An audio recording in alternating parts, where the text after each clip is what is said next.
नमस्कार दोस्तों, स्वागत है आपका अपना चैनल शिक्षा दर्शन में। प्यारे दोस्तों, आज इस सेशन में हम लोग फिजिक्स का एक इंपॉर्टेंट टॉपिक हीट यानी उष्मा का ऑब्जेक्टिव सोल्व करेंगे विथ न्यूमेरिकल। प्यारे दोस्तों, आज इस सेशन में भौतिक विज्ञान का इंपॉर्टेंट टॉपिक हीट यानी उष्मा, इसका अच्छा से डीपली से सोल्यूशन करेंगे। इसमें कुल मिलाकर 9 टॉपिक है दोस्तों। उसमें हम लोग 8 टॉपिक कंप्लीट कर लिए हैं। लास्ट टॉपिक बचा हुआ है 9 टॉपिक। इसमें 81 क्वेश्चन है, 60 क्वेश्चन हम लोग सोल्व कर लिए हैं। अब 21 क्वेश्चन बचा हुआ है, इसको हम लोग कंप्लीट करके और हीट को कंप्लीट करेंगे। उसके बाद छठा चैप्टर स्टार्ट करेंगे दोस्तों। 5 चैप्टर कंप्लीट हो जाएगी। तो चलिए शुरू करते हैं हम लोग हीट। तो चलिए शुरू करते हैं हीट यानी कि हीट का लास्ट टॉपिक है 9वां टॉपिक, थर्मोडायनेमिक उष्मागतिकी। इसमें हम लोग, इससे पहले आपसे अनुरोध है दोस्तों, आप इस चैनल पर नया है तो इस चैनल को सब्सक्राइब करें, वीडियो को लाइक करें और कमेंट बॉक्स में अपना सजेशन दें। जैसे कि इमरान, अनुराग यादव, बबलू मुंडा, दीपक, सूर्यकांत, अनिल कुमार, रवि यादव आदि जितना भी दोस्त हैं, आप कुछ न कुछ कमेंट करके बताते हैं तो हमको अच्छा लगता है कि हाँ ये कमी है और ये सुधार करना चाहिए। तो चलिए शुरू करते हैं क्वेश्चन नंबर 66 से। कह रहा है इनमें से कौन सा विद्युत उपकरण जूल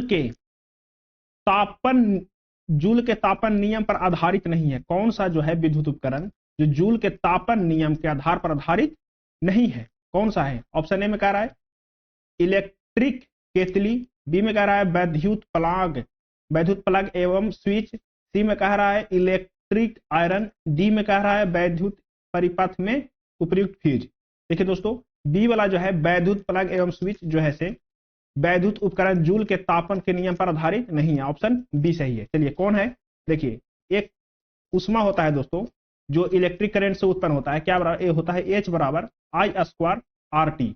एच जो है दोस्तों से हीट है, उष्मा है, ठीक है। आई है करेंट है कि कितना करंट, कितना एम्पीयर करंट फ्लो हो रहा है। और आर जो है रेसिस्टेंस है दोस्तों, रेसिस्टेंस की कितना रेसिस्टेंस है, कितना ओम का रेसिस्टेंस है उस वायर में या फिर उस परिपथ में। और टी जो है टाइम है दोस्तों। टी क्या है? टाइम है। तो होता है, फॉर्मूला होता है कि हीट निकालने के लिए आपको दे देगा, करंट दे देगा, रेसिस्टेंस दे देगा, टाइम दे देगा, कहे कितना हीट उत्पन्न हो रहा है तो हीट निकालिएगा। क्या फॉर्मूला होगा? एच बराबर आई स्क्वायर आर टी, ठीक है। इसमें वैल्यू पुट करके आप हीट निकाल सकते हैं। अगर जो आपको हीट दे देगा, करंट नहीं देगा और रेसिस्टेंस और टाइम दे देगा, एक कानून रहेगा तो आप करंट भी निकाल सकते हैं सारा मान पुट करके। तो चलिए इसका डिस्कशन पढ़ते हैं। डिस्कशन कह रहा है दोस्तों कि जूल के तापन नियम के अनुसार, जो जूल के तापन नियम है उसके अनुसार किसी वैद्युत चालक में वैद्युत धारा परिवाहित करने पर, क्या करने पर? परिवाहित करने पर उनमें उत्पन्न उष्मा। देखिए किसी भी परिपथ में अगर जो धारा प्रवाहित होता है दोस्तों तो उसमें क्या उत्पन्न होती है? उष्मा उत्पन्न होती है, हीट उत्पन्न होती है। आप देखे होंगे किसी वायर में कंटिन्यूअसली या चार्जर में कंटिन्यूअसली चार्ज करते रहते हैं तो वो गर्म हो जाती है। क्यों गर्म हो जाती है दोस्तों? क्योंकि उसमें जब करंट फ्लो होता है ना तो वहां पे हीट उत्पन्न होती है, उष्मा उत्पन्न होती है। उष्मा की मात्रा उनमें प्रवाहित विद्युत धारा के वर्ग के समानुपाती, जितना धारा उसमें प्रवाहित हो रहा है दोस्तों उसका वर्ग के समानुपाती, तथा चालक के प्रतिरोध है, यानी देखिए जिसमें धारा, जिस परिपथ से या जिस वायर से चालन हो रहा है उसमें कुछ न कुछ प्रतिरोध होगा दोस्तों, उसमें कुछ न कुछ प्रतिरोध होगा तो उसका प्रतिरोध है, तथा चालक में प्रवाहित हो रही धारा के समय के समानुपाती होता है। जितना समय लगता है उसका समानुपाती होता है, यानी कि ज्यादा टाइम तक आप रखेंगे तो वो ज्यादा गर्म होगी, कम टाइम तक रखेंगे, देखिए अब 10 मिनट के लिए चार्ज में लगाएंगे चार्जर को तो कम गर्म होगी, जैसे ही 1 घंटे के लिए लगाएंगे तो ज्यादा गर्म हो जाती है। क्यों हो जाती है? क्योंकि वह टाइम के समानुपाती है, जितना टाइम रहेगा उतना ज्यादा गर्म होगी। उसके बाद उसका फॉर्मूला हो जाता है दोस्तों एच बराबर उष्मा बराबर आई स्क्वायर आर टी, ठीक है। यानी कि आई को रखेंगे, करंट को ज्यादा फ्लो कराएंगे तो भी हीट करंट के वर्ग के बराबर हो जाएगा, हीट का इंक्रीज होगा हीट। और उसके बाद रेसिस्टेंस रहेगा, रेसिस्टेंस बढ़ाएंगे तो हीट बढ़ेगा, टाइम बढ़ाएंगे तो भी हीट बढ़ेगा, यानी कि सब क्या है? समानुपाती है।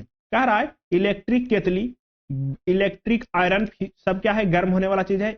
फ्यूज भी गर्म होती है दोस्तों, गर्म होने के बाद गल जाती है। देखते हैं फ्यूज वायर गल जाती है, क्यों गल जाती है? क्योंकि टेम्परेचर अधिक हो जाता है तो गल जाती है। जूल के तापन नियम पर क्या है? आधारित है। चलिए आगे देखते हैं।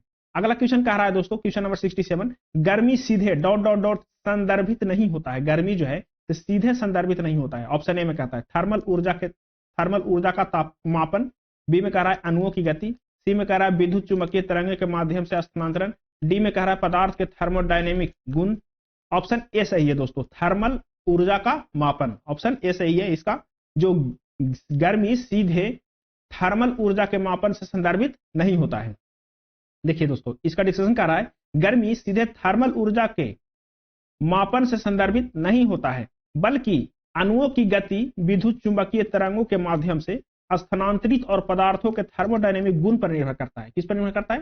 थर्मोडायनेमिक गुण पर निर्भर करता है। जो सारा क्वेश्चन है दोस्तों, आप जितना भी क्वेश्चन देख रहे हैं वो एनटीपीसी और एएलपी में पूछा गया क्वेश्चन है। इधर जो थर्मोडायनेमिक से, हीट से जितना भी क्वेश्चन रहता है वो इंपोर्टेड क्वेश्चन रहता है, ग्रुप डी वगैरह में बहुत कम पूछता है, और हाई क्वालिटी का एग्जाम है रेलवे संबंधी, उसमें पूछा जाता है दोस्तों।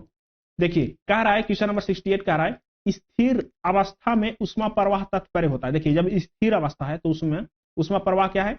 ऑप्शन ए में कह रहा है उष्मा प्रवाह नगण्य हो, दो में कह रहा है, ऑप्शन बी में कह रहा है दो बॉडी के बीच तापांतर ना हो, ऑप्शन सी कह रहा है उष्मा प्रवाह की दर स्थिर हो या उष्मा प्रवाह समय पर आधारित ना हो। क्या कह रहा है? उष्मा प्रवाह जो है, उष्मा प्रवाह की दर स्थिर हो या उष्मा प्रवाह समय पर आधारित ना हो, यानी कि ऑप्शन सी सही है दोस्तों। चलिए इसका डिस्कशन पढ़ रहे हैं। कह रहा है डिस्कशन में स्थिर प्रवाह में उष्मा प्रवाह का तात्पर्य होता है कि उष्मा की प्रवाह की दर, ठीक है, या उष्मा की प्रवाह की दर स्थिर हो या उष्मा प्रवाह समय पर आधारित न हो। स्थिर प्रवाह वे द्रव के किसी बिंदु से गुजरने वाले कणों की विभिन्न गुण जैसे गति, दाब, घनत्व, तापमान, समय आदि के साथ नहीं बदलते हैं। और अस्थिर प्रवाह में क्या होता है? वे द्रव के किसी बिंदु से गुजरने वाले कण जैसे कोई भी गुण समय के साथ क्या हो जाता है? बदल जाता है। क्वेश्चन नंबर देखिए 69 दोस्तों। 69 कह रहा है उष्मा गतिकी या थर्मोडायनेमिक शून्यवा नियम यह बताता है। देखिए शून्यवा नियम जो है, जीरोथ लॉ, वो क्या बताता है? जीरोथ लॉ बताता है दोस्तों, जब दो प्रणालियां तीसरी प्रणालियों के साथ, यानी कि जब दो, मान के चलिए कि दो क्या है? दो, एक और दो क्या है? एक वस्तु है, एक T1 और T2, इसको T1 T2 इसका टेम्परेचर है, दो प्रणालियां हैं के साथ, दो प्रणालियां तीसरी प्रणालियां के साथ उष्मा संतुलन में हो तो एक दूसरे के साथ उष्मा संतुलन होता है, यानी कि जो तीसरा यहाँ पे रखा हुआ वस्तु है वो तीनों क्या होगी? तीनों संतुलन में होगी। वो क्या है? जीरोथ लॉ होगी। ये जीरोथ लॉ क्या बताता है? वस्तु के टेम्परेचर डिफरेंस पर काम करता है। क्या था? उष्मा गति का जीरोथ लॉ, शून्यवा नियम, यह बताता है कि जब दो प्रणालियां तीसरी प्रणाली के साथ उष्मा संतुलन में हो तो एक दूसरे के साथ उष्मा क्या होगी? संतुलन होगी। उष्मा गति का शून्य नियम ताप का परिभाषा देता है। किसका परिभाषा देता है दोस्तों? टेम्परेचर का परिभाषा देता है। क्वेश्चन नंबर देखिए 70 कह रहा है दोस्तों, क्वेश्चन नंबर 70, निम्न में से कौन सही है? निम्न में से कौन सही है? ऑप्शन कह रहा है जल का विशिष्ट आयतन 0 डिग्री सेल्सियस पर उष्मा दी जाती है। कह रहा है कि निम्न में से कौन सी सही है? जब जल का विशिष्ट आयतन जब 0 डिग्री सेल्सियस पर उष्मा दी जाती है।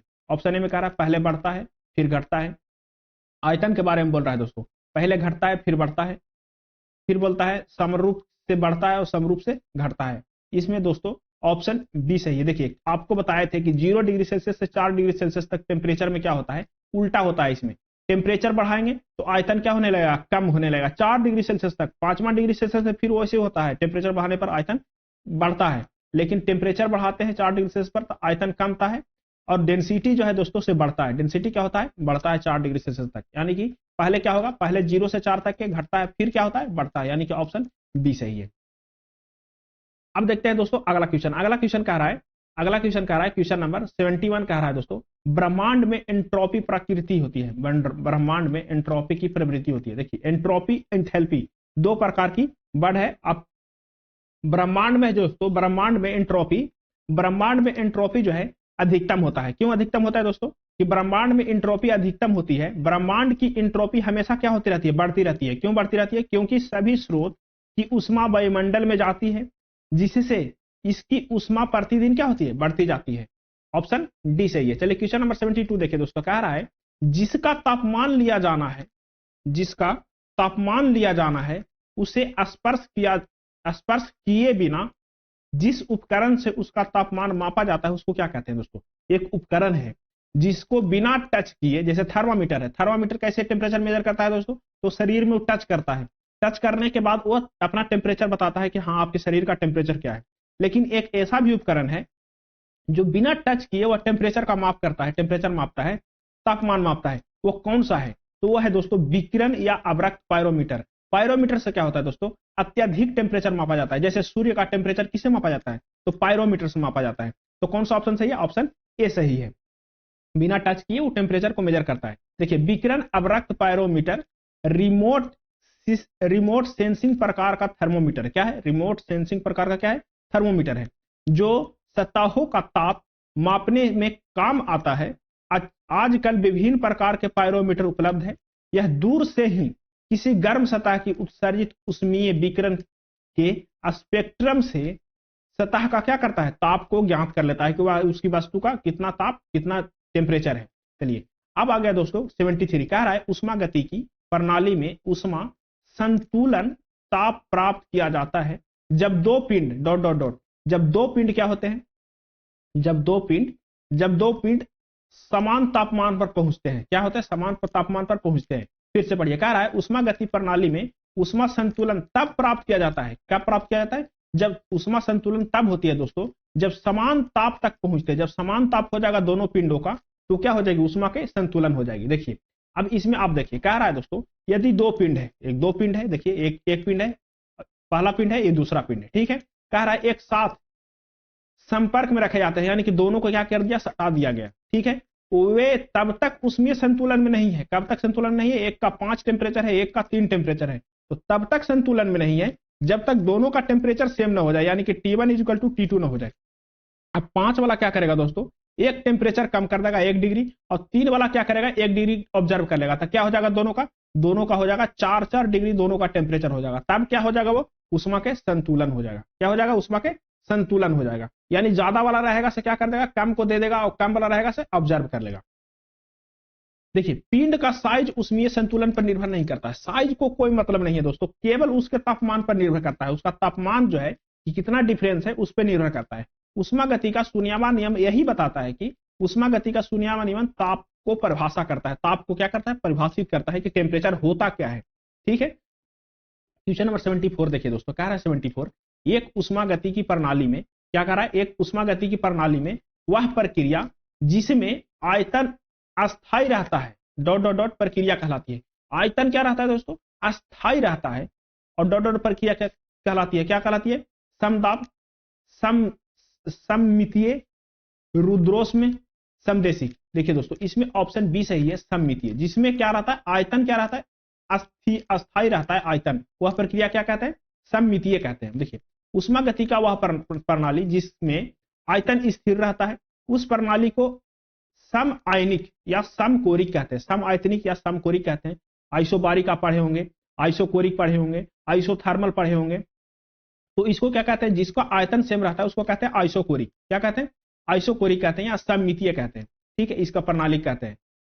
अगला क्वेश्चन देखिए, अगला क्वेश्चन कह रहा है दोस्तों, क्वेश्चन नंबर 75 कह रहा है, देखिए अब दो बात और समझ लीजिए। क्या रहा है? आइसोकोरिक, आइसोकोरिक क्या बोला? Isochoric, isochoric, isobaric, isobaric, isothermal, isothermal. देखिए आइसोकोरिक में दोस्तों वॉल्यूम रहेगा से क्या रहेगा? कांस्टेंट रहेगा, वॉल्यूम नहीं बढ़ेगा। आइसोबारिक में दोस्तों प्रेशर नहीं बढ़ेगा, और आइसोथर्मल में दोस्तों टेम्परेचर नहीं बढ़ेगा। बस यही आइसोथर्मल, आइसोकोरिक, आइसोबारिक यही है, ठीक है। आगे देखिए अगला क्वेश्चन कह रहा है 75, कह रहा है दाब व आयतन का गुणनफल, यानी कि दाब यानी प्रेशर, आयतन का गुणनफल तथा आंतरिक ऊर्जा U यानी कि इंटरनल एनर्जी के योगफल को क्या कहते हैं? यानी कि कह रहा है दोस्तों U प्लस PV को क्या कहते हैं? इसको हम क्या कहते हैं? तो इसको दोस्तों हम इंथैल्पी कहते हैं। क्या कहते हैं इसको? इंथैल्पी कहते हैं। इंथैल्पी होता क्या है दोस्तों? इंथैल्पी यह कुल ऊष्मा की मात्रा होती है जो दाब, आयतन का गुणनफल तथा आंतरिक ऊर्जा के योगफल के बराबर होती है। क्या होती है इंथैल्पी? जो कुल ऊष्मा पदार्थ में है उसको क्या कहते हैं? इंथैल्पी कहते हैं। जो किसके बराबर होती है? दाब और वॉल्यूम के गुणनफल और उसमें इंटरनल एनर्जी के योग के बराबर होती है, ठीक है। कह रहा है संपूर्ण द्रव्यमान का आधारित है इंथैल्पी बराबर क्या होता है फॉर्मूला दोस्तों? U प्लस पीवी, यानी कि टोटल मास बेसिस पर है U प्लस पीवी, ठीक है। अब आगे देखते हैं दोस्तों, अगर जो आपको कह देगा दोस्तों कि इंथैल्पी क्या होगी, इंथैल्पी क्या होगी? जब इंटरनल एनर्जी दे देगा, प्रेशर, वॉल्यूम दे देगा, तो आप इंथैल्पी आराम से निकाल लीजिएगा। अगला क्वेश्चन कह रहा है दोस्तों, क्वेश्चन नंबर 76 कह रहा है उष्णता, उष्णता से संबंधित भौतिक विज्ञान की शाखा क्या कहलाती है? उष्णता, हीट से संबंधित भौतिक विज्ञान को क्या कहते हैं दोस्तों? तो भौतिक विज्ञान को बोलते हैं थर्मोडायनेमिक्स। क्या बोलते हैं इसको? थर्मोडायनेमिक्स बोलते हैं, जहां पे हीट के बारे में हम पढ़ते हैं। देखिए आप डिप्लोमा किए होंगे या फिर और कोई आप पढ़े होंगे 11th-12th में, तो थर्मोडायनेमिक एक उसमें फिजिक्स में थर्मोडायनेमिक एक चैप्टर के रूप में पढ़े होंगे आप, तो चैप्टर नहीं है। अब अगर जो आप और थोड़ा सा हाई क्वालिटी में जाएंगे या डिप्लोमा करेंगे या फिर बीएससी करेंगे तो उसमें थर्मोडायनेमिक एक सब्जेक्ट ही होता है। उसमें कह रहा है उष्णता से हीट संबंधित भौतिक विज्ञान की वह शाखा जिसमें थर्मोडायनेमिक कहा जाता है। इसे क्या कहता है? थर्मोडायनेमिक कहा जाता है। उष्मा गति में उष्मा और ऊर्जा के अन्य स्वरूपों का कार्य के बीच संबंधों का अध्ययन किया जाता है। क्या किया जाता है? अध्ययन किया जाता है दोस्तों। चलिए अगला क्वेश्चन कह रहा है, क्वेश्चन नंबर 77, उष्मा गति के किस नियम के द्वारा ऊर्जा संरक्षण नियम को जानते हैं? कौन सी नियम है जिसके द्वारा ऊर्जा संरक्षण के नियम जानते हैं? तो नियम है दोस्तों प्रथम नियम। क्या है प्रथम नियम? जीरोथ लॉ नहीं जानेंगे, जीरोथ लॉ से टेम्परेचर का टेम्परेचर का डिफिनेशन पता चलता है दोस्तों जीरोथ लॉ से, लेकिन फर्स्ट लॉ से क्या पता चलता है? ऊर्जा संरक्षण के नियम के बारे में हम लोग जानकारी मिलता है। किससे? फर्स्ट लॉ से। ठीक है, कह रहा है उष्मा गति के प्रथम नियम ऊर्जा संरक्षण नियम से को जाना जाता है। उष्मा गति के प्रथम नियम, ऊर्जा न तो उत्पन्न की जाती है, ऊर्जा देखिए दोस्तों, हीट या ऊर्जा, देखिए ऊर्जा न तो उत्पन्न की जाती है और न ही नष्ट किया जाता है, नहीं नष्ट किया जाता है, केवल केवल क्या किया जाता है? इसके एक रूप की ऊर्जा को दूसरे रूप की ऊर्जा में क्या कहता है? रूपांतरित किया जाता है। जैसे मैकेनिकल एनर्जी को हम इलेक्ट्रिकल एनर्जी में कन्वर्ट कर देते हैं, किसके द्वारा? डायनेमो द्वारा। इलेक्ट्रिकल एनर्जी को मैकेनिकल एनर्जी में कन्वर्ट करते हैं, किसके द्वारा? मोटर द्वारा। या फिर हम लोग क्या करते हैं कि साउंड एनर्जी को इलेक्ट्रिकल एनर्जी कर देते हैं, माइक द्वारा कर देते हैं साउंड। इलेक्ट्रिकल एनर्जी को हम लोग कन्वर्ट कर देते हैं साउंड में, किसके द्वारा? तो स्पीकर द्वारा कन्वर्ट कर देते हैं। तो आप इस चैनल के प्लेलिस्ट में जाइए और पिछले वीडियो को देखिए, आपको पता चल जाएगा कि यांत्रिक ऊर्जा को मैकेनिकल ऊर्जा में कैसे कन्वर्ट करते हैं, मैकेनिकल ऊर्जा को इलेक्ट्रिकल ऊर्जा में कैसे कन्वर्ट करते हैं, जो हम उपकरण के बारे में पढ़े थे। क्वेश्चन नंबर देखिए 78, क्वेश्चन नंबर 78 कह रहा है दोस्तों, डॉट डॉट डॉट का प्रयोग स्वचालित हीटिंग उपकरणों में तापमान को नियंत्रण करने के लिए किया जाता है। देखिए कौन सा ऐसा उपकरण है जिसको तापमान को नियंत्रण करने के लिए, यानी कि टेम्परेचर को नियंत्रण करने के लिए, टेम्परेचर को न बढ़ाए न घटाए, जिसको टेम्परेचर को नियंत्रण करे, उसको कौन सी उपकरण है? तो उपकरण है दोस्तों थर्मोस्टेट। थर्मोस्टेट का उपयोग इसलिए किया जाता है कहीं पे कि टेम्परेचर को ज्यादा ना करे और टेम्परेचर को कम ना करे, या टेम्परेचर को मेंटेन रखे, इसलिए थर्मोस्टेट का प्रयोग किया जाता है। ऑप्शन डी सही है दोस्तों। थर्मोस्टेट एक ऐसा उपकरण है जो टेम्परेचर को क्या करता है? नियंत्रण करता है। देखिए आरआरबी में पूछा गया क्वेश्चन है, कह रहा है तापमान को नियंत्रण करने के लिए स्वचालित हीटिंग उपकरण में क्या होता है? थर्मोस्टेट का उपयोग करते हैं। क्या उपयोग करते हैं? थर्मोस्टेट का। देखिए आप जैसे कि आप घरेलू उपकरण में आयरन यूज करते होंगे, तो जिसको उसको टेम्परेचर पे सेट कर देते होंगे, कॉटन या सिलिकॉन पे सेट कर देते होंगे, तो वहां से टेम्परेचर जैसे ही उतना टेम्परेचर पहुंचती होगी, वहां हिट स्विंग करके क्या होता है? बंद हो जाता है, आयरन आगे नहीं बढ़ता है, फिर से टेम्परेचर कमता है, फिर से बढ़ता है। तो क्या लगा होता है दोस्तों? उसमें थर्मोस्टेट लगा होता है, जो क्या करता है? टेम्परेचर को नियंत्रण करता है। क्वेश्चन नंबर 79 कह रहा है, एक आदर्श गैस समीकरण के लिए इंथैल्पी में परिवर्तन, यानी इंथैल्पी कहने का मतलब क्या है दोस्तों? एच। इंथैल्पी में परिवर्तन यानी कि डेल्टा एच यानी कि स्मॉल परिवर्तन क्या होगा यदि क्या होगा यदि ताप में परिवर्तन डेल्टा टी कर दिया जाए, तो क्या होगा? यानी सीपी उष्मा क्या है? सीपी क्या दिया हुआ है? उष्मा क्षमता स्थिर दाब, और सीबी क्या कर दिया है? स्थिर दाब यानी कि कांस्टेंट प्रेशर कह रहा है, और सीबी क्या कर दिया? उष्मा क्षमता स्थिर आयतन यानी कि कांस्टेंट वॉल्यूम पर। देखिए दोस्तों इंथैल्पी आयांत्रिक ऊर्जा इक्वल टू क्या होता है?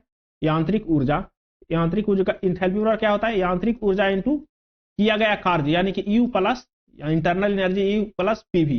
ठीक है, अब इसमें कुल मिलाकर हो जाता है डेल्टा एच इक्वल टू हो जाता है दोस्तों सीपी डेल्टा टी। क्या हो जाता है? सीपी डेल्टा टी, समीकरण सोल्व करने के बाद।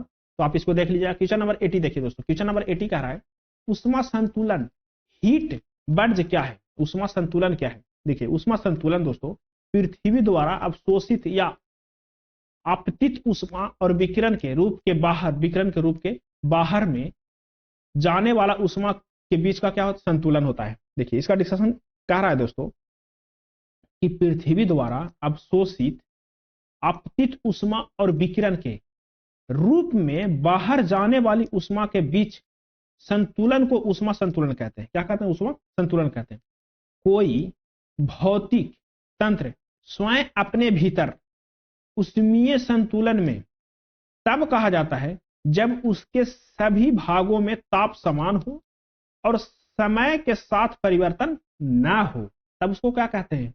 तब उसको बोलते हैं उष्मीय संतुलन कहा जाता है दोस्तों। चलिए क्वेश्चन नंबर 81 है। 81 आप अच्छा से देखिए, इसमें शून्यवा प्रथम द्वितीय तृतीय सारा नियम है इसमें, तो आप इसको अच्छा से देखिए। क्या रहा है दोस्तों, उष्मागति का कौन सा नियम इंट्रोपी को परिभाषित करता है? इंट्रोपी को परिभाषित करता है दोस्तों द्वितीय नियम। प्रथम नियम क्या करता है? ताप का डिफिनेशन देता है। दूसरा नियम शून्यवान नियम क्या करता है? टेम्परेचर का डिफिनेशन देता है। प्रथम नियम क्या करता है दोस्तों? तो प्रथम नियम ये बताता है कि ऊर्जा संरक्षण का नियम बताता है प्रथम नियम। द्वितीय नियम क्या बताता है दोस्तों? द्वितीय नियम इंट्रोपी को बताता है, इंथैल्पी नहीं, इंट्रोपी को बताता है द्वितीय नियम। ठीक है, अब देखिए थोड़ा सा इसको डिफाइन करिए। इसका ऑप्शन सी सही है। क्या रहा है? उष्मागति का द्वितीय नियम इंट्रोपी को परिभाषित करता है। उष्मागति के मुख्यतः 3 नियम है। कौन कौन नियम है दोस्तों? मुख्यतः कितने नियम है? मुख्यतः 4 नियम है। कितने नियम है? 4 नियम। कौन कौन? शून्यवान नियम, प्रथम नियम, द्वितीय नियम और तृतीय नियम। ठीक है, शून्यवान नियम किसको कहेंगे, द्वितीय नियम किसको कहेंगे, तृतीय नियम किसको कहेंगे, वो आप आसानी से देखिए। क्या कर रहा है? उष्मागति के संतुलन नियम पर आधारित जो ताप को परिभाषित करता है वो कौन है? शून्यवान नियम है। प्रथम नियम क्या कहता है? ऊर्जा संरक्षण नियम पर आधारित है जो आंतरिक ऊर्जा को परिभाषित करता है वो प्रथम नियम है। द्वितीय नियम कह रहा है एंट्रोपी से संबंधित है तथा एंट्रोपी को परिभाषित करता है, ऊर्जा के प्रवाह की दिशा बतलाता है। ऊर्जा के प्रवाह के क्या बताता है? दिशा बताता है कि ऊर्जा किस ओर से, मतलब कि हाई टेम्परेचर से लो टेम्परेचर जा रही है। ये दिशा कौन बताया है? द्वितीय नियम बताया है। तृतीय नियम है दोस्तों, कह रहा है यह नियम एंट्रोपी से संबंधित है। किससे संबंधित है दोस्तों? यह नियम एंट्रोपी से संबंधित है।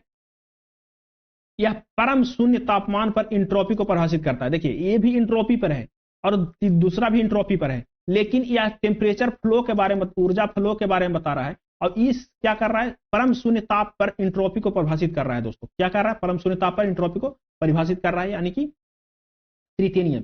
तो इसमें ऑप्शन सी सही है। तो चलिए दोस्तों, अब आ गया अगला चैप्टर, आ गया चैप्टर नंबर 6, उसको तरंग कहेंगे, वेव। अब मिलते हैं अगले वीडियो में वेव। तो आप इस चैनल पर नए हैं तो इस चैनल को सब्सक्राइब करें, वीडियो को लाइक करें और कमेंट सेशन में दोस्तों अपना सजेशन दें कि हाँ इसमें क्या कमी है या क्या अच्छा है। आप अच्छा लगे तो अच्छा लिखें और खराब लगे तो आप बता दें कि हाँ इसमें सुधार किया जाए। तो हम पता है दोस्तों हम 100% सही नहीं कर सकते हैं, लेकिन आपको बताने से कुछ न कुछ तो सुधार करने की कोशिश करेंगे। तो चलिए बहुत बहुत धन्यवाद दोस्तों लास्ट तक देखने के लिए।